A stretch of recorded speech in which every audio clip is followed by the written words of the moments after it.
Hey guys, my name is Daniel Holland, also known as Maulsmash, and I just want to show you guys how I ink a comic, or how I ink digitally. So I've been doing comics for a long time now, mostly or exclusively independent comics in various forms, and I switched over to inking digitally probably 3-4 years ago. Before that, I would do all my inking with actual ink, with brushes and quills on paper. There's definitely a advantage to inking digitally. The biggest advantage I would say is first off, your ability to undo. Pen and paper is unforgiving, and it's also a lot quicker. It's very quick. So I still do the majority of my pencil work, actually pencil on paper, and I can get into those techniques maybe in a different video, but for now let's focus on inking. So here we have a drawing that I did. I just scanned the page out of my sketchbook. It's from a comic I'm actually currently working on for somebody, freelance work. This was just a character sketch to get an idea of what the character looks like, and it takes place in Civil War era. So we're going to go ahead and we're going to ink this guy up. Now, before I start, you might notice I'm using Photoshop. I do all my inking exclusively in Photoshop. It's just my preference. There's tons of programs you can ink in.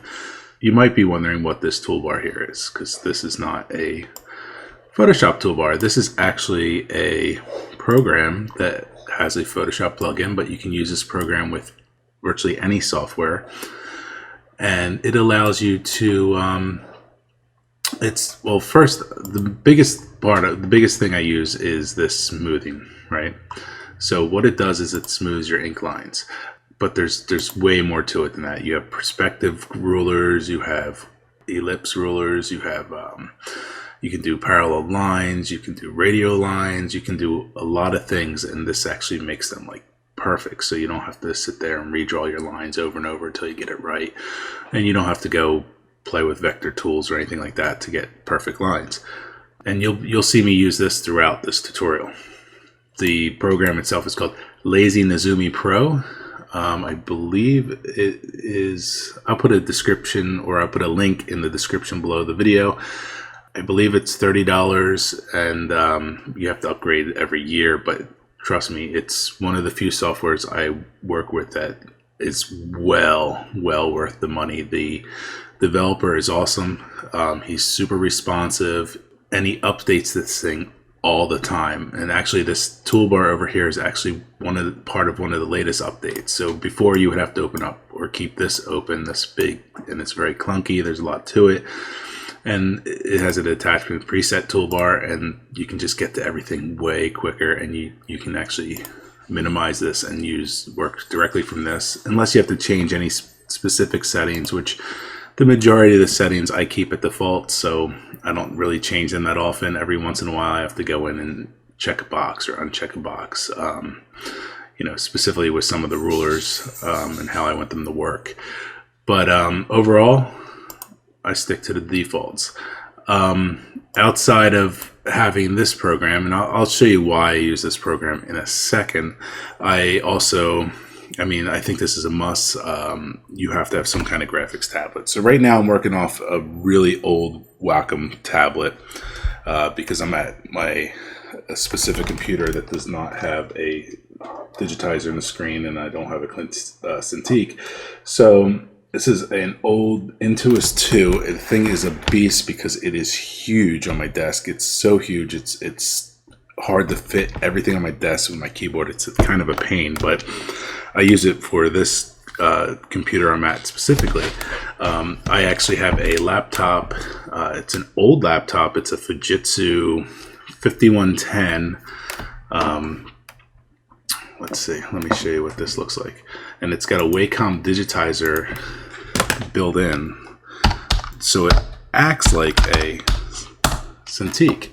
So I can draw directly on the screen. It has pressure sensitivity. It's perfect. And I use that for the majority of my work. It's not powerful enough to do screencasting and the work because it is an older laptop, but just for inking, and I do all my coloring work on there, it works flawlessly, and it's upgraded to Windows 10, and I think I maxed out the RAM, which I think was 8 gigs. That's as high as that laptop can handle, so it works great.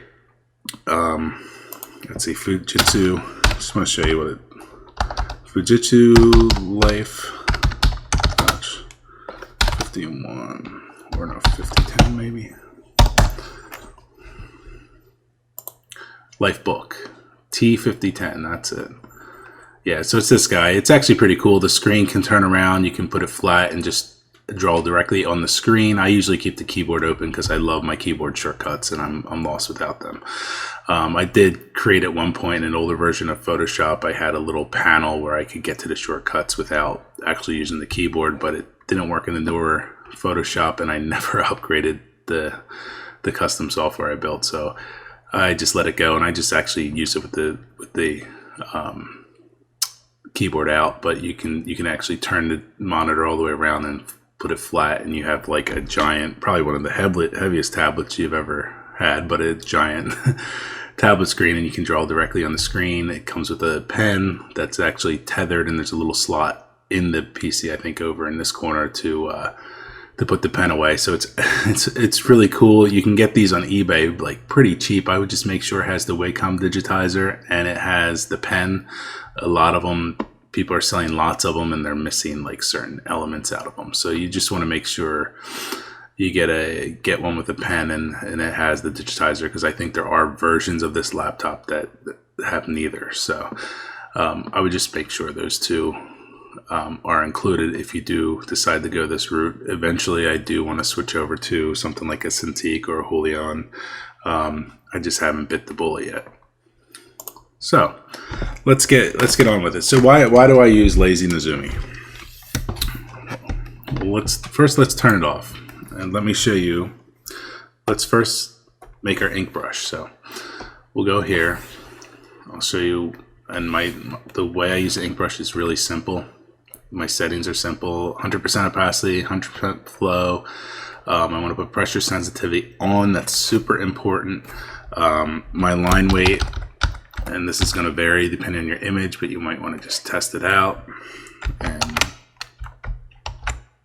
that's probably a little too thick to start, so let's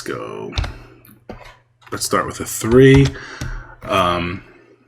Let's go to black, and let's open up this panel real quick, and spacing looks fine. Shape dynamics, we got pen pressure, smoothing's on, perfect. And hardness. This is important for me. I don't like working with the 100% hardness. I work with about an 85%. Doesn't matter if I'm a little over or under, but I stay in that range. Just gives it a little smoothness. Some people work with the, don't work with the brush, they work with the pencil tool because they like to ink with the alias lines. I personally do not like inking that way. I feel like I get a better feel. It just feels more natural to ink with the brush tool. I understand when you shrink things down, the alias lines aren't really apparent, and it's a little bit easier for flatting and coloring, which we'll get into in maybe a different video. But I just prefer it this way. So now I have Lazy Nezumi off, and I'm just gonna draw a squiggle line. Not bad, you know. Photoshop does have this smoothing here. I don't like it. It doesn't feel as good as the Lazy Nezumi does. But let's show you without any smoothing with Photoshop. I do a squiggly line, and you see you have some imperfections, you know. And when I'm doing this, I'm doing it pretty natural, but it's still not great. And it's especially apparent when you're doing like cross hatching, things like this. Right, you see how my lines are a little jaggedy. Now on paper I can do this pretty flawless, but on the computer it just doesn't feel right. I get little curves and stuff. So if we turn on the Lazy Nezumi and we go to Smoothing Massive, that's the one I like to work with when I'm inking, I don't know if you can tell the difference, but it just gives you just almost a flawless, nice, beautiful, smooth line. And if we do like a squiggle, right, it can be a little, see this has this little delay, almost like some programs call it like a lazy cursor. But you can really like slowly go around like the hat here, and you'll get it like a good line instead of without it. You know, it's gonna be tough to get it like without those little jaggeds. See,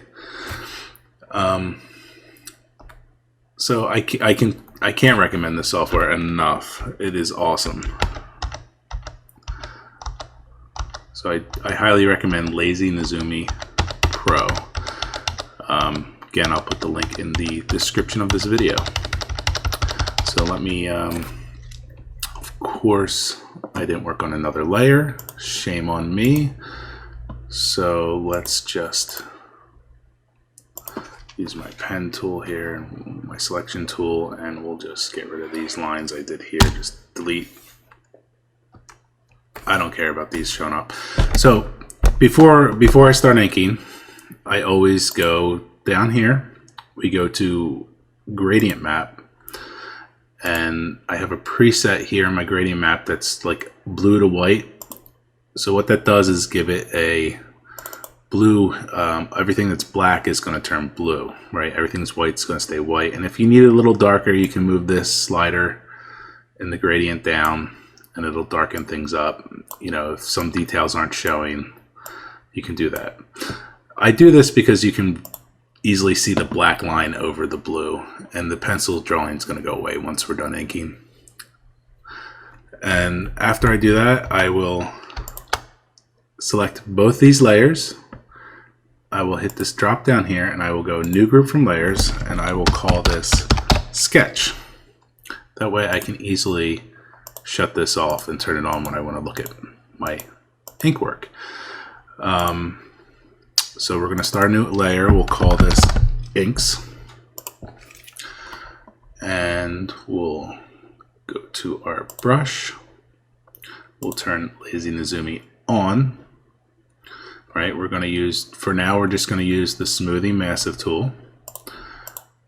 I'm going to zoom in a little bit. I don't want to zoom in too much, but keep in mind when you're inking, use this navigator, right? It shrinks it down. You can make this any size you want, but you want to make sure your line weights not only look good in a big detail view, but you make sure everything translates decent in a smaller view, like in the navigator over here. Now the reason is when you print, it's going to print out smaller, and you want things to look decent when it prints smaller. So when you zoom in too much, you might be at too high a level detail, and you might be putting details in there that will never be seen once this thing is printed or formatted for a PDF book or a CBR book, format book, or whether you're delivering it digitally or if it's going to be printed, or both. So you want to be you just want to be cautious of that, right? You want to keep that in mind.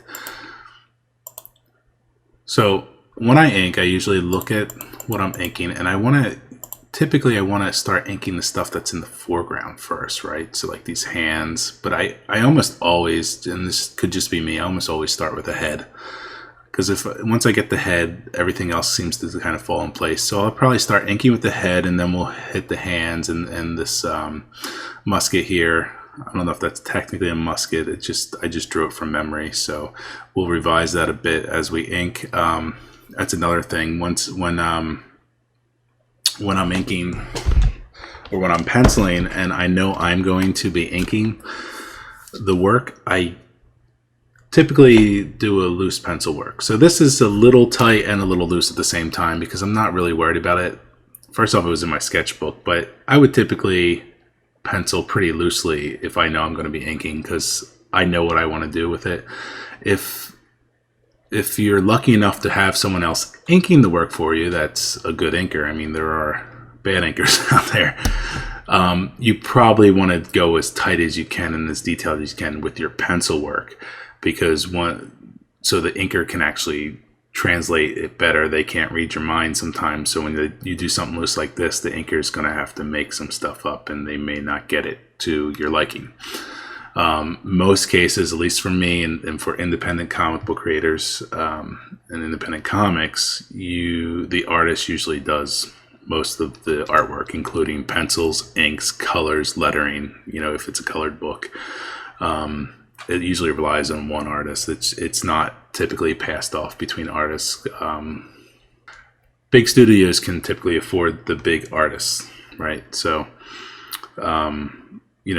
they can afford to have a penciler, they can afford to have a separate inker, and they also have to pump books out on a certain schedule. So the penciler can pencil a page and it can be passed off immediately to the inker. So a lot of the colors can get it after that. So a lot of the work can happen simultaneously. When you're an independent creator, you might not be as bound by deadlines, and your budget is thin to nothing. So you usually have an artist, or you're the artist, doing all the work. So speed is definitely a factor, which is why I switched over to inking digitally to begin with. So let's just start. We're going to start getting into this.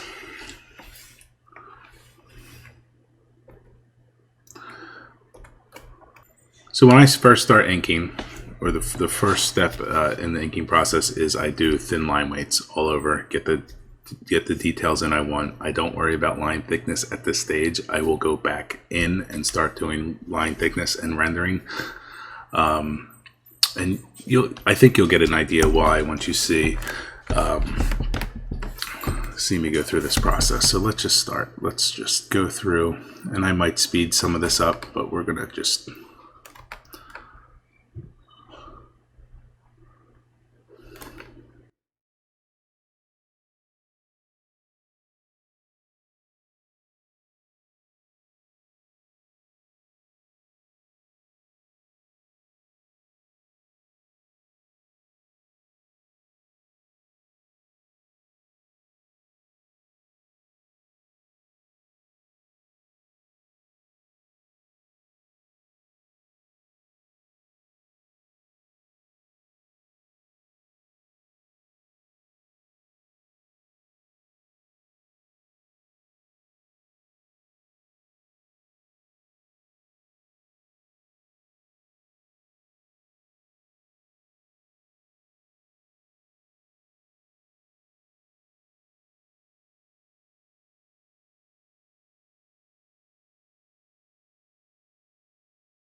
Okay, so here's a case where I'm going to use, right now I'm going to use what is called, I believe, connected lines, and it's not necessarily for this purpose, but I like to use it for this purpose. There's also a tool called parallel lines, but I like to do it this way so I can get a nice straight line. If I hold shift and click here, it'll move it here, and I can kind of match that same angle and just drag down. I'm going to hold shift about here, and this is where I'm kind of redoing the gun a little bit. Okay, and then I'm going to hold shift around here, and we're going to try to do this, and then go here, and you'll see why I'm doing this in a second. We're also going to hold shift about here, and then we're going to try to run a parallel line. Let's see. Running this way, and then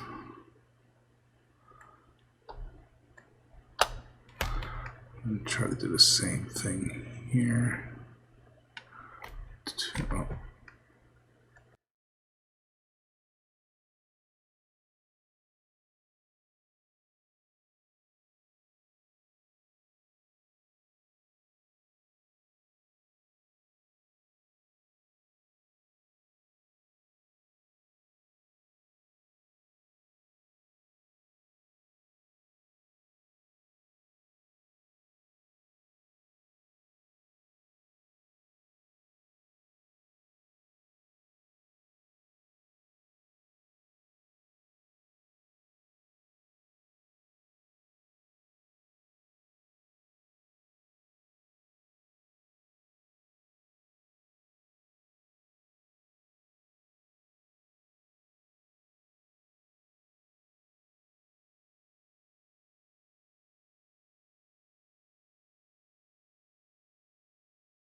Okay, so I have my thin line work in, and it looks okay. I mean, we can make this look better by start thickening up some of the lines. Well, first let's go in and look at what parts we definitely want black. So I have a shortcut on here, if I can remember it. Yeah, oh, there we go. I have it set to F12. It's just going to fill my selection with black. That's probably in the area I want to do pure black. So now what I like to do is I like to take a much thicker brush and anything in the foreground to make it pop out, make it just come forward. We're going to give it a little bit thicker line, and you'll see what that does in a second once I get in here. Maybe too thick, maybe like right there. So we're just going to trace it over some of the foreground elements.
Okay, guys, that's it for now. As you can see, I thicken lines for things in the foreground. It's thinner for some of the more detailed stuff, just to kind of separate things. I could probably go a little further. I'm thinking my lines are getting a little too thick. I added shadow, thinking about where the light would be, where areas would be definitely dark. As you can see, I added shadow on parts of the clothes and the form that I know are darker, because lighter things don't have as much shadow, so I'll fill those in with shadow actually when I color. Now I think the next tutorial I'll actually take this image and show you how I do colors. I have a fun little thing to help me do flatting quicker. If you know what flatting is, I'll explain that in the next tutorial. But I hope you enjoyed. I hope you learned something from this. Please leave a comment. Please like and subscribe if you enjoyed this video. And if you have any questions, leave in the comments. I will be reading them. So thank you.